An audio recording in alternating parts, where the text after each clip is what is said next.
Councils are responsible for some of the most important things in people's everyday lives. They collect your bins, they run your local library, they look after most of the road network, they decide whether to grant planning permission for new developments, and they own and maintain around 1 in 7 of all homes in London. Authorities across the country have been coming under strain for several years, but now many are reaching breaking point. Why?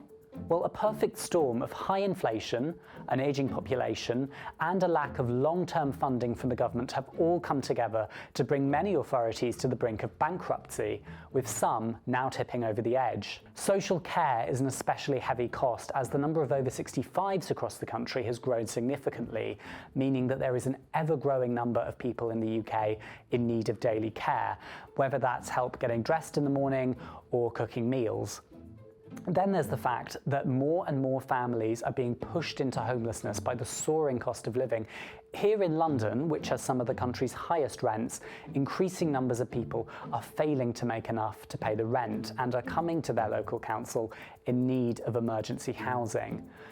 But with such high demand, authorities are having to resort to putting families up in bed and breakfast accommodation or hostels, often at relatively high costs. According to councils, it's not just that they aren't receiving enough funding from the government, though they argue in London that they are underfunded to the tune of £400 million.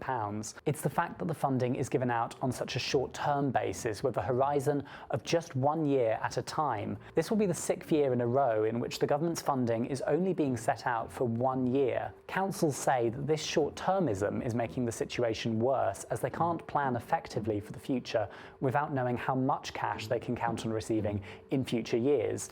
Here in London, in general, it's the boroughs in outer London who are facing a particularly tough outlook, as they are estimated amongst the lowest funded per capita in the country, with growing populations who are becoming more deprived. One of the clearest examples at the moment of this is Havering Council in northeast London, which is facing a £32.5 million budget gap this year, rising to £81.9 million over the next 4 years. Boroughs are under a legal duty to balance their budgets, so Havering has said that, as well as requiring a £54 million government loan, it is now considering plans to dim streetlights, stop funding Christmas decorations, and review its bin collections.